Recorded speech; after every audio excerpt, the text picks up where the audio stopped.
Welcome to the ACC Panic Room alongside Lauren Brownlow. I'm Joe Ovies. Have you ever been proud of your child the same way that Mike Krzyzewski seems to be proud of his large adult children on Duke? I mean, I just heard him read his first full sentence the other day, and it's bow time off the one back of one of my Duke parking passes. That's I was that's a pretty huge proud. moment. That no, Yeah. you know what? That's a huge moment. I'm with I'm you like, on did that. you just read that? And he goes, yeah. And I was like, buddy. It's good. That's good. I kind of had a similar reaction when my 10-year-old, we had Green Day on the stereo, and he started singing Basket Case, the lyrics to Basket Case. And it's like, oh, he knows classic rock. Shed a tear. That's kind of where that's kind of where Mike Krzyzewski is with this Duke squad, where the entirety of the regular season was about, for lack of a better term, things that we really enjoy about the ACC. Really petty little things here and there. Last season's everything, calling Krzyzewski out on, oh, I don't want to have things referenced as my last, while everything was about his last.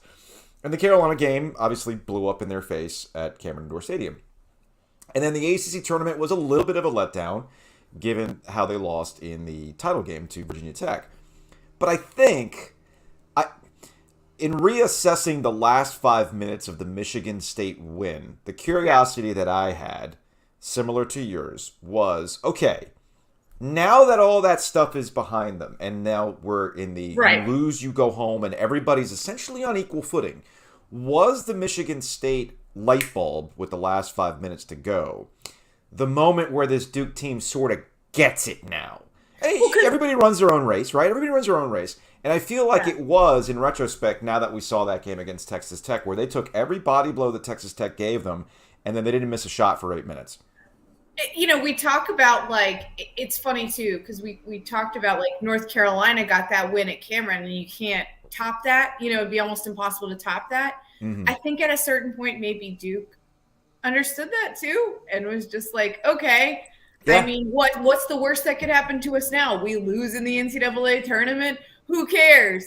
Duke right. players have lost to, like once they got that Cal State Fullerton win. I don't want to say it was all gravy because it's not, but at the same time, I wonder if there's part of them that thought to themselves like, well, I mean, okay, we lose in the second round. What's the worst that could happen? We just lost the last home game.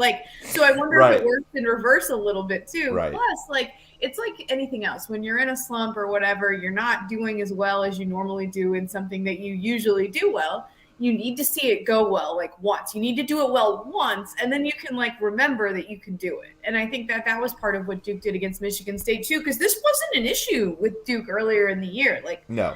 At times they had their issues closing out games, but they still won close games at the beginning of the year. It became a thing middle to end, and yeah, it's almost like they had the muscle memory of oh right, we can still do this. We can the mental toughness gear kicked back in a little bit, and Yeah.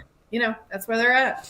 The other thing, too, I mean, it's easy to point out that Paolo Banchero is hitting big shots or having big defensive moments going back to the Michigan State game or a huge three against Texas Tech, or that Mark Williams continues to quietly be one of their best players throughout the entire season. He's very important to what they're trying to do defensively down the post. But really, the difference maker has been, can Duke get consistent enough guard play? And this is where Jeremy Roach has come in. Now, on the national stage of an NCAA Tournament Sweet 16 game, people are Yeah. now saying, man, Jeremy Roach has really come on. Except that this has been something that's been building for the last Yeah. month and a half, if you've been watching Duke before the NCAA Tournament. And it's good to see it actually kind of all come together with big shots there, too, at the end. Yeah, I think Jeremy Roach, I mean, he hit the big shot against Michigan State too to put them up by Mm-hmm. 4 or 5 or whatever it was.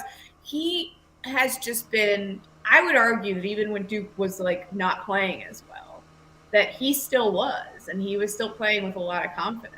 You know, Mm-hmm. it's interesting though that Duke is here without Trevor Keels having been a factor. At some point, he will be a factor, you think. I hope so because I think he's too good not to be. But I just, Yeah.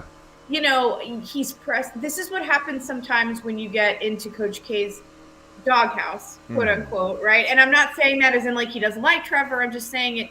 He said it the other day. He alluded to like switching shortstops in baseball or whatever it was. Right. It's not personal, but at the same time, when he gets, it's like a cycle, right? You're on the restricted minutes, so when you get in there, you want to do something good, and you just kind of get in there, and you're not yourself, and you're not playing well. And I don't think Trevor has looked like himself now for at least a couple games. The lawn guys showed up. It's probably what you hear in the background. They're doing good. It's springtime, grass is growing. Got to get the hedges trimmed, all that kind of fun stuff. It actually just sounds like a fan on my end. Well, good. I'm glad that's it. All right, so we'll go here because we know what the Elite Eight matchup is going to be with Arkansas moving on, and I guess Arkansas is similar to Texas Tech, and I guess the question that I have for Duke going forward, and I don't think I'm off base in wondering this, to shoot 70% in the second half, right? To make your all field goals down the stretch in the last 8 minutes of the game. I'm not saying it's not sustainable. It's just I'm curious if Duke can dig down again and do that against a similar defensive team, because we know that Duke's biggest problem throughout the year has been consistent enough offense. It gets back to your Trevor Keels point, right? And I'll be really curious to see if they can do it again against an Arkansas team that might have a better offensive output than what we've seen out of Texas Tech, because that's been the biggest issue for Texas Tech. I know you pointed this out in your GIF previews. I know you talked about it with us on the show yesterday, where as good as Texas Tech is defensively, offense has been their biggest problem. I'm curious to see if Arkansas might be a little bit of a different X factor there. Yeah, it could be. I mean, I said it and you could see it at times during the game when they were in a half court offense. It just wasn't. It wasn't the best. Let's be real. It was not good. And you kept thinking when Duke was missing every shot early on, or when Duke would go cold for stretches, you were like, you probably want to build your lead a little more, y'all, but they just couldn't because they weren't good enough offensively. Yeah, they are similar teams in that Arkansas is aggressive and they want to force you into turnovers and missed shots, and they are not afraid. I mean, we saw that last night. They had Gonzaga shook, and I think that'll certainly be interesting to see too. I think Duke probably likes a lot of matchups they have in that game. I don't think they were too sad to see the Zags going home. Probably not, no. But at the same time, I think regardless of what happens, like if Duke comes out and they play like they've been playing, I think it should be fine because they have the advantages that they need on paper. But we saw Arkansas just sort of set the paper on fire yesterday. So who knows? Well, that's going to wrap it up for this edition of the ACC Panic Room. We got another late one tonight with North Carolina and UCLA. I was shocked I stayed up last night for the Duke game. We'll see if I can do it again. I'm going to stay caffeinated, Brownlow. Stay caffeinated. That's what I'm trying to do already, yeah. Yeah, well, there's always Four Loko. There's always Four Loko. I might have to hit that tonight. We'll see. Who knows what I'll tweet on the Ford Loko.